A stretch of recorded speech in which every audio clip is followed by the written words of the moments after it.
Een feestelijke geerkomsten in het dwarshuis de Moenestien in Moenijn. Want er binnen 16 nieuwe huizen opleveren en dat wie wel nodig. Nou, de oude huizen, dat wie net meer van deze tijd. En zo zijn zich net op te knappen als het juist naar energieverbruik en dat soort dingen. Dan weer het net up-to-date te krijgen. En dat is nou binnen het nou bijna energie-neutraal, heb ik begrepen. En dat is natuurlijk voor de bewoners hartstikke mooi. Die hoeven net meer een dikke gasrekening te betalen.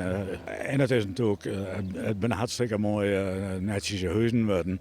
Dus het aanzicht van Moenijn is er wel een stuk erop opgeknapt. Dus we zijn er wel heel blij mee. Wie best wel een hele tijd het dwarren om het hier te krijgen. We hier wel bij de sloop hier we een hele protte flora en fauna zaken waar we natuurlijk rekening mee horen moeten.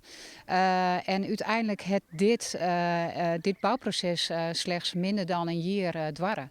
En er staan fantastische mooie rede huisjes, om het samen te sissen.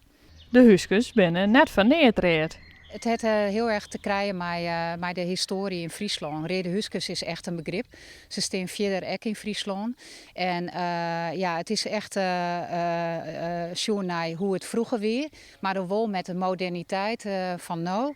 Triple A, dus super energiezuinig. En het is goed nice voor de bewoners, want dan hebben ze weinig energielasten.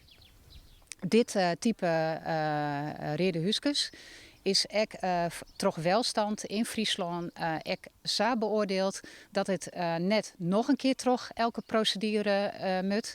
Maar dit kunnen we overal deel zetten. Dit is zo goed qua ontwerp. En straks wen je hier net alleen nog meesken. Maar we hebben ook voor de vogels, vleermuizen en zo. Hebben we ook daar bovenop in de Skwarsteen. Hebben we daar ook een wenning maken. En er binnen al bewenners in, heb ik gehoord. Ik waard onder de geerkomsten het plan van de omjouwing presenteren. En kregen de bewoners een fruitbeer mee.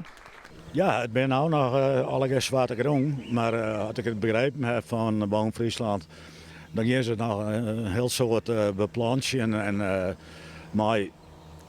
planten dit ik tussen in het Friese landschap. En dat is een goede zaak. Ik hoop dat het prachtig wordt.